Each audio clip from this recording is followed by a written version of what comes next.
Hello, അങ്ങനെ പടക്കളം കണ്ടു. ഞാൻ എപ്പോഴും നെഗറ്റീവ് കമൻസ് മാത്രമേ കൊടുക്കുന്നതെന്ന്.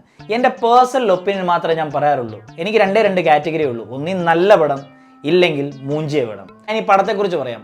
പടക്കളം അല്ല, പരിക്കളം എന്ന് പറയാം. പടം തുടങ്ങുമ്പോൾ ഒരു അനിമേഷനെ കാണിക്കുമ്പോൾ ഞാൻ വിചാരിച്ച എൻ്റെ പൊന്നോ കിടുക്കാച്ച് സാധനമായിരിക്കുമെന്ന്.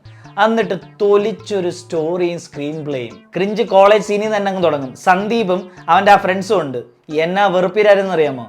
നിരഞ്ജന. പിന്നെ നിരഞ്ജന കുറച്ച് കാണാൻ കൊള്ളാം. പിന്നെ 2 വാണത്തിന്റെ എൻട്രിയാണ് ഷരഫുദ്ദീനും സുരാജും. എന്റെ പൊന്നോ, സുരാജിന് ഒരു അടി കിട്ടിയിട്ട് പോകുന്നതാണ്. പിന്നെ ഫസ്റ്റ് ഹാഫിൽ സുരാജിനെ കണ്ടിട്ടില്ല. പിന്നെ സെക്കൻഡ് ഹാഫിലാണ് വരുന്നത്. ഷരഫുദ്ദീനെ ഹലോ മമ്മിക്ക് ശേഷം ആ പ്രേതം വിട്ടില്ലെന്നാണ് തോന്നുന്നത്. അതേ അഭിനയവും അതേ മൂഞ്ചി ഏർപ്പാടുമാണ്. നിങ്ങൾക്ക് പോയി തല വെച്ച് കൊടുക്കണമെങ്കിൽ കൊടുത്തോ. ഇങ്ങനെയുള്ള ഊളപ്പടങ്ങൾ പോയി കാണണമെങ്കിൽ കണ്ടോളൂ. I don't give A dam. Japanese swap കാണാൻ നല്ല രസമാണ്, പക്ഷെ ഇതിനകത്തൊരു സ്വാപ്പ് ഉണ്ട്. നിങ്ങൾ എന്തായാലും കണ്ടു നോക്ക്. ഞാൻ ഈ പടത്തിന് 5 1 കൊടുക്കുന്നു. അപ്പോൾ അടുത്ത പടത്തിന് റിവ്യൂ ആയിട്ട് വരുന്നവരെ ടേക്ക് കെയർ, ബൈ.